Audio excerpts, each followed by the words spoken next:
ખ્રિસ્ત ઈસુમાં આપ સર્વને પ્રેમી સલામ.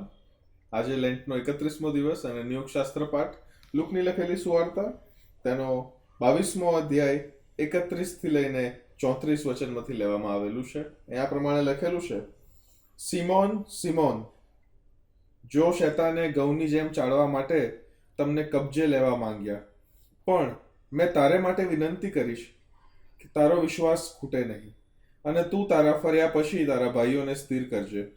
તેણે તેમને કહ્યું, પ્રભુ, હું તમારી સાથે બંદીખાનામાં જવાને તથા મરવાને પણ તૈયાર છું. તેમણે તેને કહ્યું, પિત્તર, હું તને કહું છું કે આજે મરઘો બોલ્યા અગાઉ હું તને ઓળખતો નથી એમ કહીને તું 3 વાર મારો નકાર કરશે.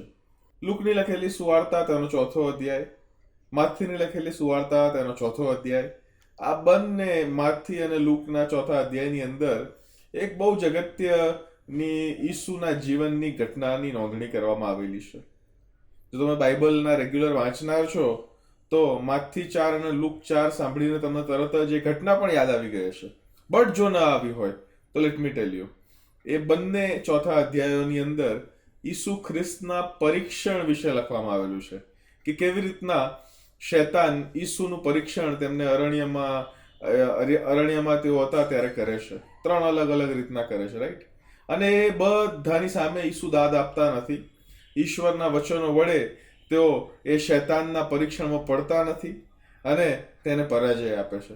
પણ ત્યાં આગળ એક કલમ એવી લખેલી છે કે શૈતાન ત્યાંથી નિયુક્ત સમય માટે ગયો, એટલે he went to seek another opportunity.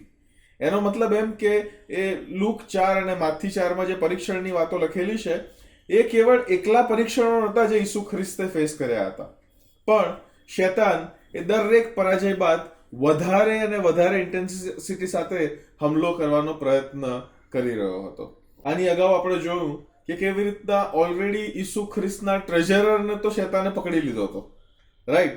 એ ટ્રેઝરરનું જીવન એવું બની ગયું હતું કે જેમ આપણે અગાઉ જ એનું વર્ણન પણ જોયું છે ને, કે એ ધોળેલા ઘર સમાન બની ગયું છે, બધું ચોખ્ખું સાફ થઈ ગયું છે, પણ એની પહેલાની દશા, એની પછીની દશા એ પહેલા કરતા પણ વધારે ભૂંડી બને છે.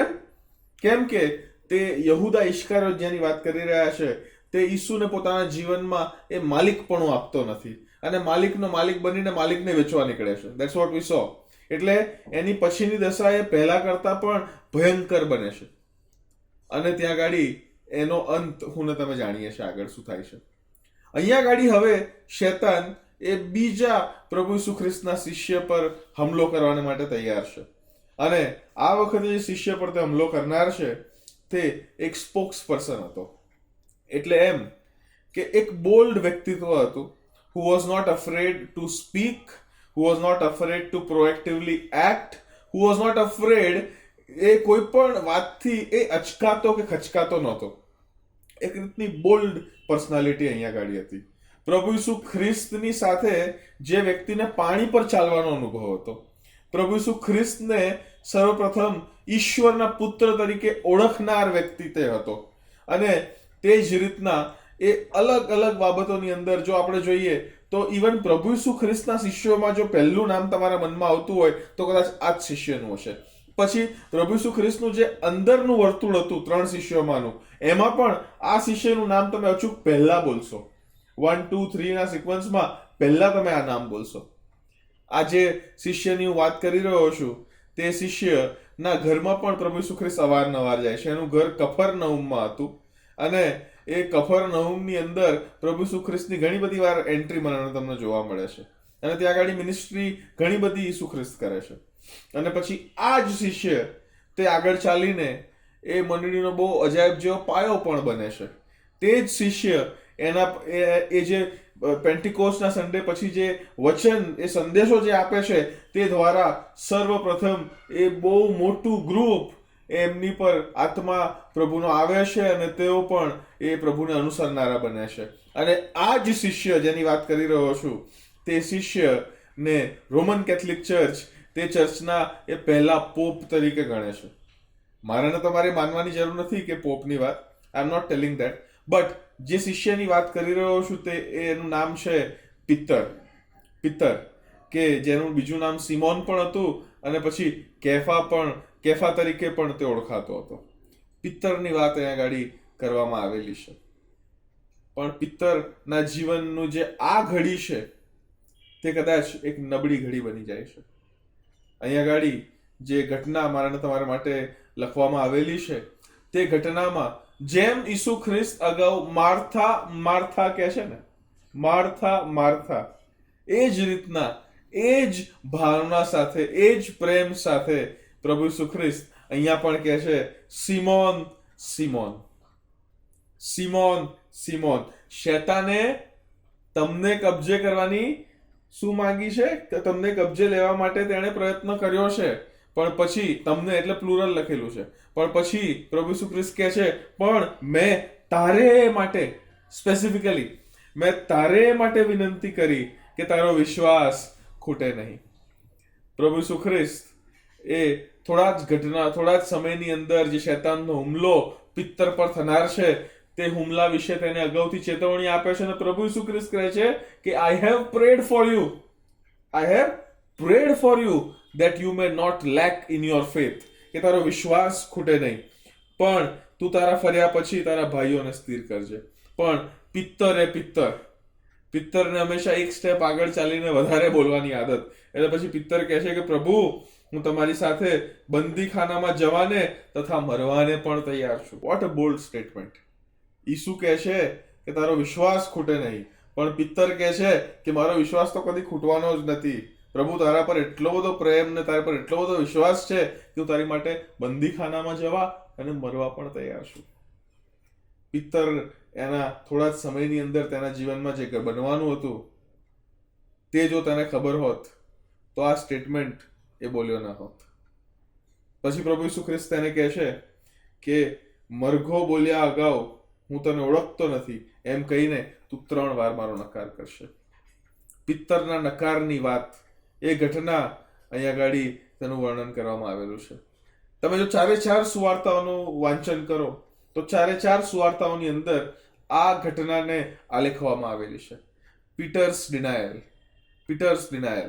એ બહુ જ અગત્યનો એના જીવનનો ભાગ બની રહેશે, કારણ કે ખરેખર એના જીવનનો ટર્નિંગ પોઈન્ટ અહીંયા ગાડી આવે છે. શૈતાન તેની પર હુમલો કરે છે. શૈતાન તેની પર હુમલો કરીને તેને પરીક્ષણમાં નાખે છે. પિત્તર એ પરીક્ષણમાં પડે છે અને ઈસુનો નકાર કરે છે.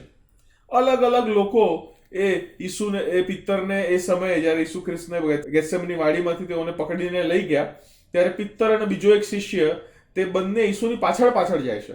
અને જે બીજો શિષ્ય હતો તે પ્રમુખ યાજકને ઓળખતો હતો, માટે તેને એ પ્રમુખ યાજકના ઘરના કોર્ટયાર્ડમાં તે જઈ શકતો હતો, માટે એ અમુક ઇન્ફ્લુઅન્સ દ્વારા પિત્તરને પણ લઈ જાય છે.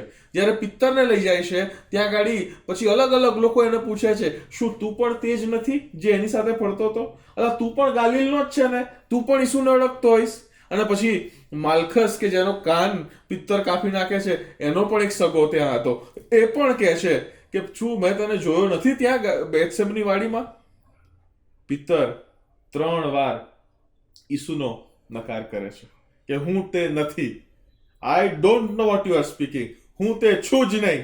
અરે છેલ્લી વારમાં તો પિત્તર એ શાપ આપવા લાગ્યો અને પિત્તર એ સોગનો ખાવા લાગ્યો, બીજા શબ્દોમાં કે હું તમે કહો પણ હું ખરેખર તેને નથી જ ઓળખતો. આઈ ડોન્ટ નો હિમ. એના જીવનની આ એક નબળી ઘડી બની જાય છે. શૈતાન તેની પર હુમલો કરે છે, પરીક્ષણ આણે છે. પિત્તર તે પરીક્ષણમાં પડે છે અને હી ડિનાઇઝ જીસસ ક્રાઇસ્ટ. પણ પ્રભુ ઈસુ ખ્રિસ્તે જો પિત્તર માટે વિનંતી ન કરી હોત ને તો આ પિત્તરનો જીવનનો જે ઘટના છે એ કદાચ એને પિત્તમાં લઈ જનારી, એટલે એને ખાડામાં ધકેલનારી ઘટના બની રહેત. પણ પ્રભુ ઈસુ ખ્રિસ્ત પિત્તર માટે વિનંતી કરે છે અને પ્રભુ ઈસુ ખ્રિસ્ત વિનંતી કરે છે કે શું ના થાય? તારો વિશ્વાસ ખૂટે નહીં. મારા વાલાઓ, શૈતાન મારાના તમારા જીવનમાં પણ હુમલો કરે છે, મને તમને પણ પરીક્ષણમાં આણે છે અને ઘણી બધી વાર હું તમે પરીક્ષણમાં પડી પણ જઈએ છે. પણ પ્રભુનું વચન આજે મને તમને એ આશ્વાસન ને દિલાસો આપે છે કે પ્રભુ મારાને તમારા માટે પણ વિનંતી કરે છે. કોને વિનંતી કરે છે? પ્રભુ બાપને વિનંતી કરે છે કે મારો ને તમારો વિશ્વાસ ખૂટે નહીં. મારો ને તમારો વિશ્વાસ ખૂટે નહીં. પણ અહીંયા ગાડી પિત્તર માટે આગળની જે વિનંતી છે તે પણ અગત્યની છે. પણ તું તારા ફર્યા પછી, એટલે કે તું આ તારા ખાડામાંની જે પરિસ્થિતિ છે, જે તું ખીણનો અનુભવ કરી રહ્યો છે, જે તું ડાઉન ફીલ કરે, એ ડાઉન ફીલ કરી લીધા પછી જ્યારે તું એમાંથી ફરીથી ઉપર આવે, તું ઓવરકમ કરે, તારા પાછા ફર્યા પછી તારા ભાઈઓને સ્થિર કરજે. You stabilize your brothers as well. મારાના તમારાના બધા જીવનોની અંદર we have these moments of downness, we have these moments of loneliness, એ બધું મારાના તમારા જીવનનો ભાગ બની રહે છે. પણ પ્રભુ ઈસુ ખ્રિસ્ત એમની આ પ્રાર્થના વિનંતી દ્વારા મને તમને કહેવા માંગે છે કે આ પરિસ્થિતિ મારાના તમારા જીવનમાં આવે ત્યારે પ્રભુ પહેલી વાત તો વિનંતી કરે છે કે મારાનો તમારો વિશ્વાસ ખૂટે નહીં, અને બીજી વાત એ પરિસ્થિતિમાંથી હું ને તમે પાર પડીશું તેની પણ પ્રભુ ઈસુ ખ્રિસ્ત ખાતરી આપે છે કે પાછા ફર્યા પછી there is going to be a comeback. તમે હંમેશા એ ખીણવાળી, એ વેલીવાળી પરિસ્થિતિમાં, એ લોલીનેસમાં તમે રહેવાના નથી. પિત્તર ઈસુ ખ્રિસ્તનો 3 વાર નકાર કરે છે, અને 3 વાર નકાર કર્યા પછી ધ્રુસકે રડે છે, અને that is his comeback. એ એનું કમબેક બની જાય છે. એ અઘરી પરિસ્થિતિમાં, પરીક્ષણમાં પડ્યા પછી, ઈસુનો નકાર કર્યા પછી પણ એ પ્રભુની જે વિનંતી છે કે તારા પાછા ફર્યા પછી તારા ભાઈઓને પણ સ્થિર કરજે, તે વિનંતી એ પિત્તરના જીવનમાં એ અમલીકરણ કરે છે. પિત્તર છે તે આગળ ચાલીને મંડળીનો કેટલો અજાયબ જેવો પાયો બને છે, અને એના જીવનની જ આ પરિસ્થિતિને ધ્યાનમાં રાખતા, પર્ટિક્યુલરલી પીટર્સ ડિનાયલ, પિત્તર પછી એના પત્રની અંદર તમે જોઈએ તો પહેલો પિત્તર, તેનો પહેલો અધ્યાય, ત્યાં આગળ 6ઠ્ઠી કલમથી આગળ એવું લખેલું છે કે એમાં તમે બહુ આનંદ કરો છો, જો કે હમણાં થોડી જ વાર સુધી અગત્યના કારણથી જુદા જુદા પ્રકારના પરીક્ષણો થયાની તમને દુઃખી થયા છો, જેથી તમારા વિશ્વાસની પરીક્ષા, જે અગ્નિથી પરખાયેલા નાશવંત સોના કરતા બહુ મૂલ્યવાન છે, તે ઈસુના પ્રગટ થવાને સમયે સ્તુતિ તથા માન તથા મહિમા યોગ્ય થાય. તેમને ન જોયા છતાં તમે પણ તેના પર પ્રેમ રાખો છો. હમણાં જો કે તમે તેમને જોતા નથી તો પણ તેમના પર વિશ્વાસ રાખો છો. તમે તેમનામાં અવાચ્ય તથા મહિમાથી ભરપૂર આનંદ હરખાવો છો, અને તમે તમારા વિશ્વાસનું ફળ એટલે તમારા આત્માઓનું તારણ પામો છો. પિત્તર કહે છે કે હમણાં ભલે તમે જુદા જુદા પ્રકારના પરીક્ષણો થયા તમે દુઃખી છો, but that is a testing period for yours and mine faith. એ જે અલગ અલગ દુઃખોમાંથી, એ જે અલગ અલગ પરીક્ષણોમાંથી હું તમે પસાર થઈએ છીએ, જે શૈતાન મારાને તમારા જીવનમાં આણે છે, એ પ્રભુ તરફથી મારીને તમારી પરીક્ષા છે કે મારો ને તમારો વિશ્વાસ કેટલો દ્રઢ છે તેમનામાં. How much faith do we have in હિમ. અને જ્યારે હું અને તમે તે વિશ્વાસમાં ખરા ઉતરીએ છીએ, જ્યારે વિશ્વાસમાં સફળ થઈએ છીએ, ત્યારે મારા વાલાઓ, મારો ને તમારો વિશ્વાસ એ સોનાનો વિશ્વાસ છે કે જે અગ્નિની ભઠ્ઠીમાંથી થઈને આવે છે તો પણ સોનું તો સોનું જ રહે. લેટ અસ રિમેમ્બર પીટરના જીવનનો આ ઇન્સિડન્સ, જે પિત્તરના નકારની જે ઘટના છે, એના જીવનનો ટર્નિંગ પોઈન્ટ બની જાય છે, કેમ કે પ્રભુ ઈસુ ખ્રિસ્ત પોતે તેની માટે વિનંતી કરે છે કે મેં તારે માટે વિનંતી કરી છે કે તારો વિશ્વાસ ખૂટે નહીં, અને તું તારા ફર્યા પછી તારા ભાઈઓને સ્થિર કરજે. આ જ પ્રભુની પ્રાર્થના એ મારા તમારા માટે પણ છે. મારા વાલાઓ, જો તમે એ ખીણની પરિસ્થિતિમાંથી તમે ગુજરી રહ્યા છો, જો તમે લોલી છો, જો તમે લોનલી છો, એકલપણામાં તમે ગરકાવ થઈ ગયા છો, આગળ કઈ આશા દેખાતી નથી, અંધકાર છે, અને ભોયરાની પરિસ્થિતિમાં તમે ગુજરી રહ્યા છો, પ્રભુનું વચન મને તમને એ ચોક્કસતા આપવા માંગે છે, ખાતરી આપવા માંગે છે કે પ્રભુએ મારા તમારા માટે વિનંતી કરી છે કે આપણો વિશ્વાસ ખૂટે નહીં. We may not lack in our faith, પણ આપણા પાછા ફર્યા પછી, એટલે there is going to be a comeback. એ પાછા ફર્યા પછી મારે તમારે એ ભાઈઓને સ્થિર કરવાના છે.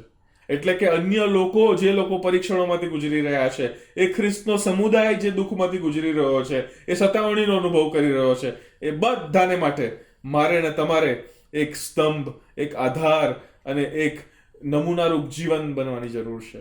That is what Christ is teaching us. યરુશાલેમ અને વધસ્તંભણીની યાત્રામાં પિત્તરના જીવનનો આ ઇન્સિડન્સ એ મારા ને તમારા જીવન માટે બહુ જ અગત્યનો બની રહેશે.